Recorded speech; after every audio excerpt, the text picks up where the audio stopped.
Buenos días, yo les voy a hablar sobre la genómica comparativa como una herramienta para investigar el origen de las hifas y la multicelularidad en hongos de Kiss y colaboradores.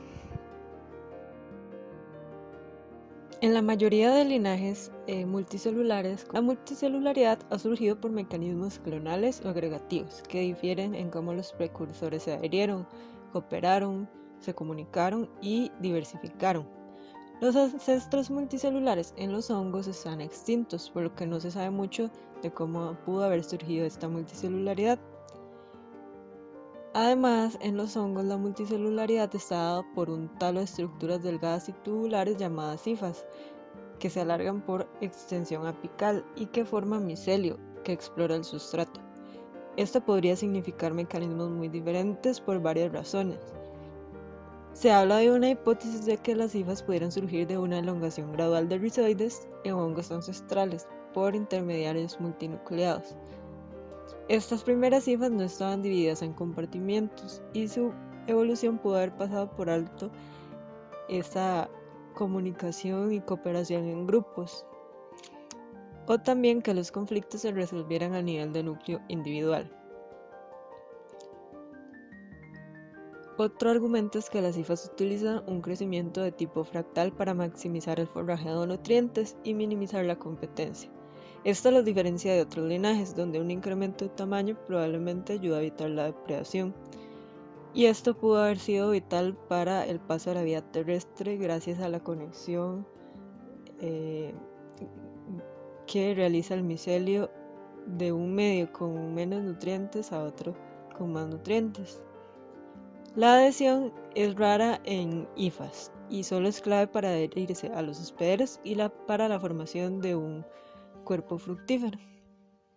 A pesar de este vacío respecto a la multicelularidad en hongos, se ha estudiado bastante la morfogénesis de las hifas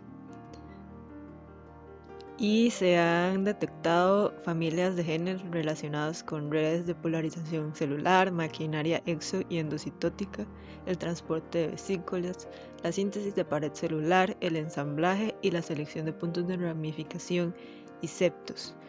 Una estructura de suma importancia es el llamado Spitzenkörper, que actúa como un centro de distribución para las vesículas que transportan los materiales de la pared celular y otros.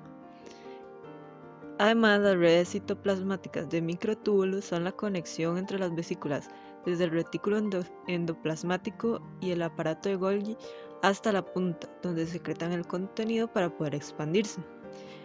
Entonces, estos autores quisieron utilizar las herramientas genómicas para poder reconstruir la historia evolutiva a través de los genes involucrados en la morfogénesis. El primer análisis que realizaron fue un árbol filogenético que abarcaba eucariotas no fúngicos y los diversos linajes de hongos.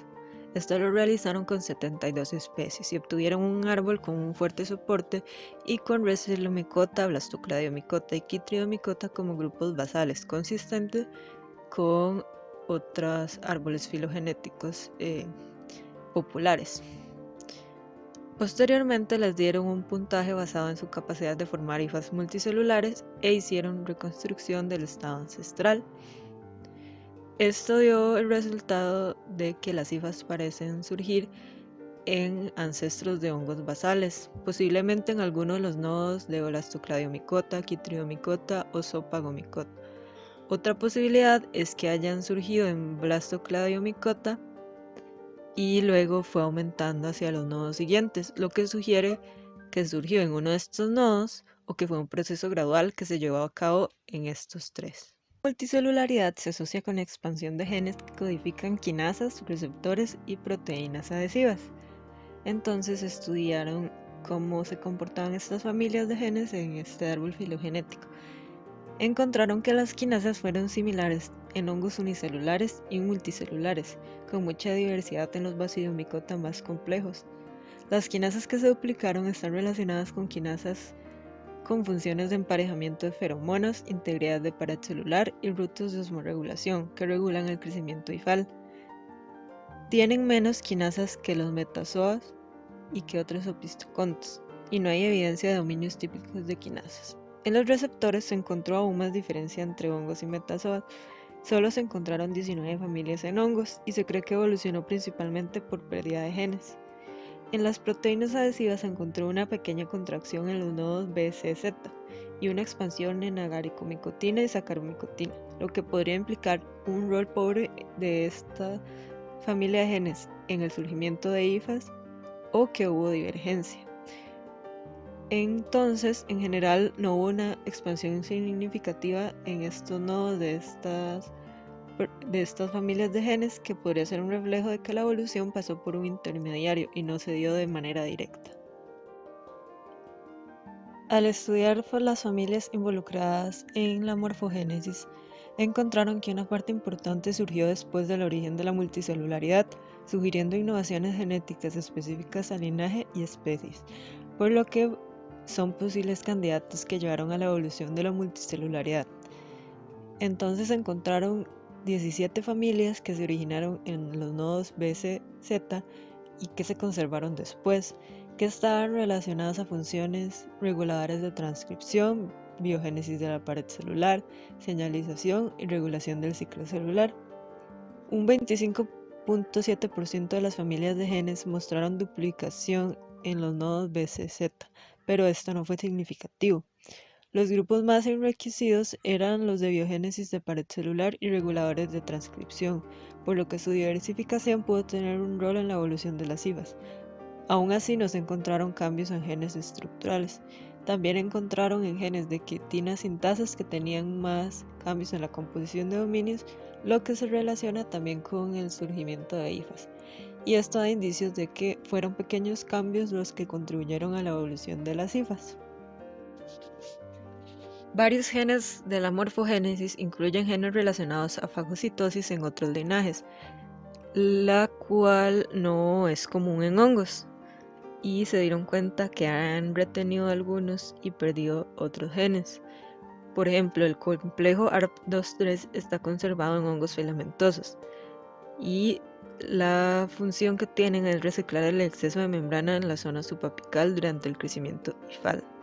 También hay genes relacionados al engullimiento y movilidad que se han perdido en levaduras y hongos con poca capacidad de crecimiento hifal.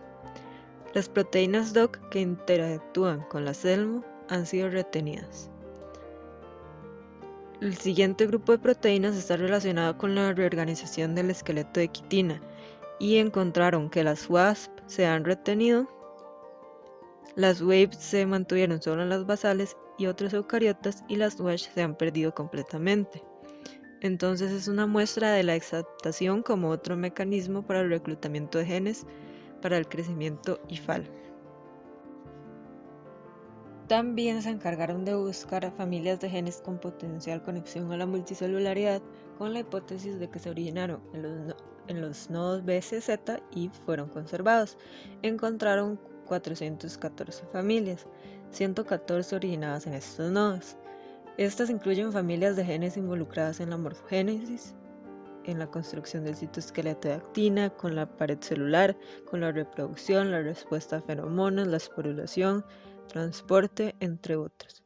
Muchos de estos han sido reportados con defectos en el crecimiento, por lo tanto son relevantes para la multicelularidad, como las proteínas RAX, que son reguladores de la morfogénesis celular, y también hay grupo de tropomiosinas relacionado con crecimiento polarizado y estabilización de los microfilamentos de actina, y en general es una muestra de que la multicelularidad se está traslapando con muchos otros caracteres, por lo que es todo un reto determinar cuáles de estos fueron vitales para el surgimiento de esta.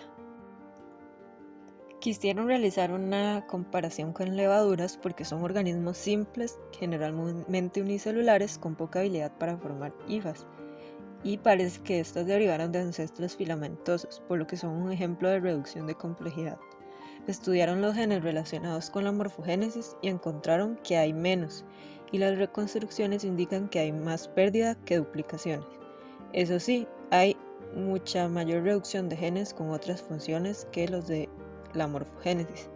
Entre los genes con una reducción mayor a la esperada están las proteínas relacionadas a la adhesión y el transporte de microtúbulos, que podría relacionarse con el transporte de vesículas e hifas. También la pérdida de las oxidasas NADPH. En general, los genes de morfogénesis son menos indispensables para las levaduras respecto a otras funciones, pero la reducción es menor, lo que tendría que ver con la posibilidad de crecimiento hifal o pseudo-hifal bajo ciertas condiciones. Entonces, resumiendo un poco, lo que encontraron fue que las hifas aparecieron en los hongos basales, posiblemente en los nodos BCZ. Genes con potencial para el surgimiento de la multicelularidad son genes conservados en eucariotas con pocas o nulas duplicaciones o en hongos multicelulares. Otra opción es que sean genes originados en eucariotas y con duplicaciones coincidentes con aparición de hifas, pero no en estos nodos, o que los genes originados en los nodos BCZ, ya sea por una innovación o por divergencia. Además de que hay cambios en la longitud de genes y dominios relacionados con la multicelularidad y que posiblemente los mecanismos principales que llevaron a su evolución fue la coopción y la exaptación. Esto es consistente con la evolución gradual de hifas y puede explicar las formas transicionales en hongos basales, y probablemente el citoesqueleto fue clave en la evolución de hifas. Y en general es una muestra de cómo pequeños cambios llevaron a una innovación genética.